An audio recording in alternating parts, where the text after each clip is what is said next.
Welcome to our posts. Today we will see stories of Am I the A-hole?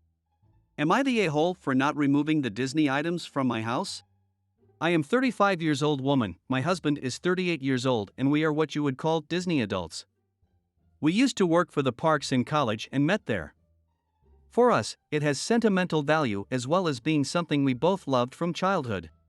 Now, we are conscious to not be those Disney adults. We can hold conversations outside the movies and parks. We both work well-paying jobs unrelated to the company. We have other hobbies and interests. Our son isn't big on Disney and we're cool with that.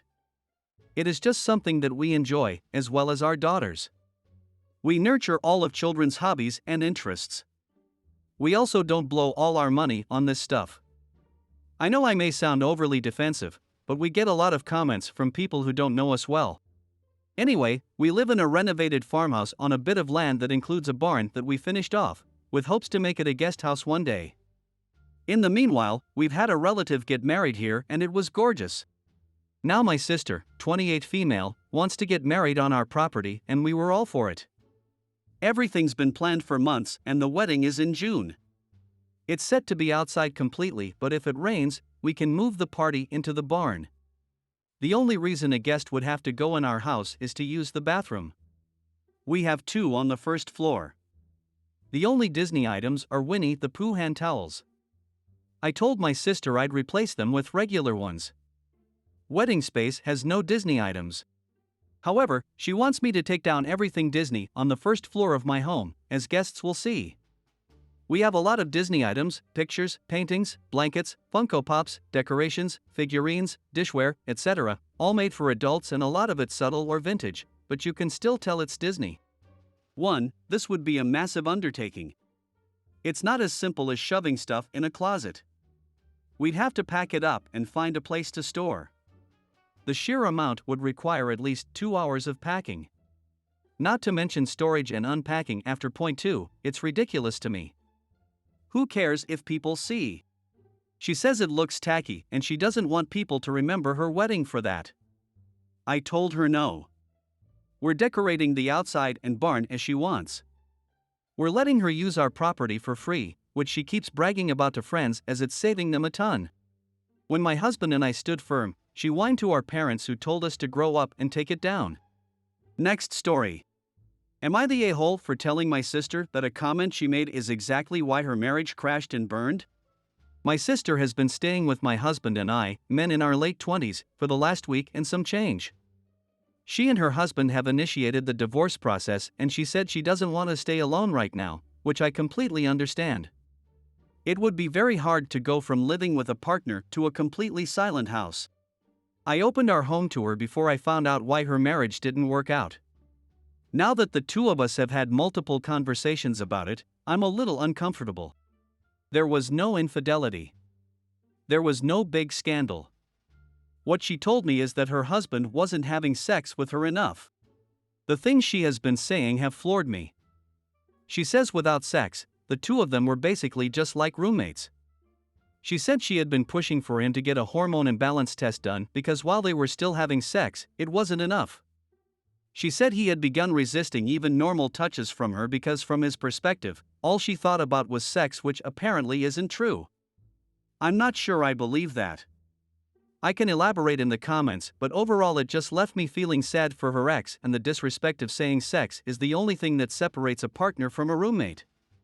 Not even a friend. I've done my best to be supportive, but I can't relate to the thought process at all. If my partner told me tomorrow that he wasn't up for sex for the next few weeks, months, or longer, I would just take care of myself and respect that. I love him and I want him to be the person I do life with forever. This all came to a head last night. My husband and I were having a typical lazy Saturday night, catching up on some shows and chatting while we lounge on the couch. His legs were in my lap and I was kind of absent-mindedly massaging his feet and rubbing his ankles. This was an innocent gesture. My sister came in, saw me doing it, and made a joke along the lines of a-hole, Opie, I didn't know you were into feet or I didn't know you had a foot fetish. The exact wording escapes me. I couldn't help but feel put off at her sexualizing the gesture. Intimacy can be sexual, but it doesn't have to be. I told her so, and then said, referring to her divorce, "You sexualizing every interaction is why you're in the situation you are now." She called me a crap and left the room. I already know it was a little harsh, but I'm unsure if it was tough love or too much. Am I the a-hole? Next story. Am I the a-hole for thinking my stepdaughter would be fine on the couch for a couple days? I have 3 kids, 10 female, 8 male, 7 male, from a previous marriage, and my wife has 12 female. We've been married for 6 months and all of the kids have had trouble adjusting. My daughter doesn't like not being the oldest and only daughter. My stepdaughter can be possessive over her mom. Neither of them are great at sharing. We just took our first vacation together with me, my wife, the kids, and my wife's sister, 23, who lives with us and helps with the kids. The room arrangements were me and my wife in the master, my sister-in-law in the second bedroom with a double bed, my daughter and stepdaughter in a room with 2 twin beds, and my sons in a room with a double bed. The first night we got to the rental pretty late and everyone went to bed with no problems. The second night my wife and I went out and my sister-in-law told me that my stepdaughter was sleeping in her room because she and my daughter got into an argument. The third night my stepdaughter came to me and said that my daughter kicked her out of their room. I went to talk to my daughter and she said she hated sharing a room and wanted my stepdaughter gone. I know it sounds mean, but she's never had to share a room before and she's still adjusting. I told my stepdaughter that my daughter needed her own space and to sleep on the couch or see if she could sleep with her aunt again. She started to cry and went to her aunt. My sister-in-law told my wife what happened and my wife yelled at me for kicking my stepdaughter out of the room and said that my daughter should have had to leave if she had the problem, but my daughter's used to having her own room and bed. My stepdaughter shared a pull-out couch with my wife for 5 years before they moved in with me. I thought she wouldn't mind since she's so used to sharing beds and sleeping on the couch. My wife started yelling at me for favoring my daughter and she and my sister-in-law ended up leaving early with my stepdaughter. They've all ignored me and my kids since we got back, and although they never mentioned anything about leaving, I think they might be planning on leaving. My sister-in-law has been taking extra babysitting jobs and my wife started doing random odd jobs for cash. I'm starting to think I screwed up here, but I wanted to know if I was the a-hole for thinking she'd be fine on the couch for a few days. Next story. Am I the a-hole for making my daughter and her wife sleep in different rooms? My daughter, 31 female, her wife, 33 female, and their son, 5 male, live in a different state. I, 60 female, always am the one who goes to visit them in their house because of my daughter-in-law's busy work schedule. My daughter said she wanted to come and see me and her old friends with her family. They are currently renovating their house. They have a house in our city and usually stay there when they rarely do come over, and my daughter asked me if they could stay with me. I said of course. When they arrived, I mentioned I had prepared each of them a different room. One for my daughter, one for daughter-in-law, and one for my grandson. My daughter said I was being unreasonable and that she wanted to sleep in the same room as her wife. I said I made her brother and his wife do the same thing when they visited and they never complained. My daughter told my daughter-in-law to arrange for a hotel. I was really hurt by her decision and said I hoped she had just stay and it was a few days. She said she hadn't slept apart from her wife for the past 9 years and wasn't going to start doing that now. They left and stayed at the hotel. My daughter is still kind of cold to me and my friends think I acted like an a-hole. Am I the a-hole? Next story. Am I the a-hole for selling my daughter's car? I, 56 male, have a son, 28 male, and a daughter, 22 female. I like both of my kids equally, however they are different individuals with different lives, so I help them based on their needs. My son did not do well in high school and went to a community college and decided it was not for him after a semester and went to trade schools and eventually settled on HVAC. He had issues sticking to things, so as a reward when he became certified in HVAC I bought him a brand new truck as gift. My daughter got into a good college out of state and was always more academically minded. When she was about to finish HS, it came to a surprise to me that she had taken it for granted that I would also get her a new car, even though I never said that. I explained that there would be no need for a college girl in a big city to have a car. She then asked if I could help with tuition. I did not pay for trade school either, so I declined. Eventually she seemed down, so I offered to buy a used car in my name, and she could use it for a while until I decided to sell it, but she would have to maintain it. She seemed really happy with that, so we got an old '99 BMW for really cheap. The body was in good condition, but the engine and transmission needed work and it needed painting. She did the essential fixes first, but then slowly did unnecessary ones even though I never asked for that, and repainted most of the car and had the interior detailed. When she came back for a visit this week after finishing her finals, I decided it was time to sell the car and listed it. She seems upset with me even though we had agreed to it and I never asked her to repaint the car. She said she thought I was going to sell it much later when it rusted or something.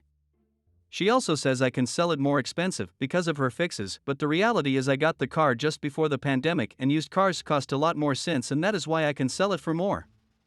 I offered to pay her back for the half of the paintwork. Am I the a-hole here? Next story. Am I the a-hole for telling my sister her haircut isn't some big achievement? My dad died unexpectedly and relatively young. My youngest sister was 3 at the time. Her hair was a lot like his. It's super curly. Because of this, our mom did a lot to maintain it. Growing up, mom would spend hours on my sister's hair, and each morning was dedicated to the two of them in bathroom, with my sister screaming and crying because brushing through it was long and unpleasant. Up until she was 13, mom insisted on washing and styling my sister's hair. She never let her cut it or dye it. When someone suggested getting it trimmed, they were kicked out of the house. I won't lie, mom was controlling at times, but I thought we all knew it was because of grief and memory of our dad. Well, mom died, and the first thing my sister did was get her hair chopped incredibly short and dyed. She sent myself and my siblings a picture of her new haircut, with the caption, "Sharon, our mom, always said I was going to grow my hair down to my butt, not anymore." I thought it was my sister's way of grieving, but now she mentions it a lot, like asking how pissed do I think mom would be if she saw my hair this short. I told her after the 5th comment to stop acting like her haircut was a big achievement. It's not. Millions of people get haircuts, and she should know her hair was important to mom because it reminded her of dad. She said she wasn't supposed to be Sharon's doll or a replacement of their dad. She should have been her own person, and if I can't respect that, she doesn't need me in her life. Am I the a-hole? Next story. Am I the a-hole for refusing to sit next to this man? I, 30 female, was riding an almost empty train. There were maybe 5 or 6 people in the whole carriage.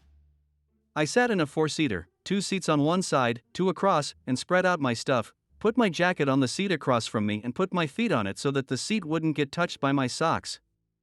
If it matters, it was early in the morning and I had been wearing these socks for less than an hour.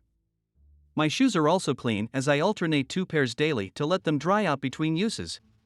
A guy in guess his late 40s or maybe early 50s entered the train, came straight to me and said, "Move your bag." I was puzzled since there was plenty of free seats to go around, so I asked if he really wanted this particular seat and he said yes. So I picked up my bag, he plopped down next to me, and I proceeded to pack up my laptop, drink, jacket, put on my shoes and moved to a different 4-seater. I spread out again.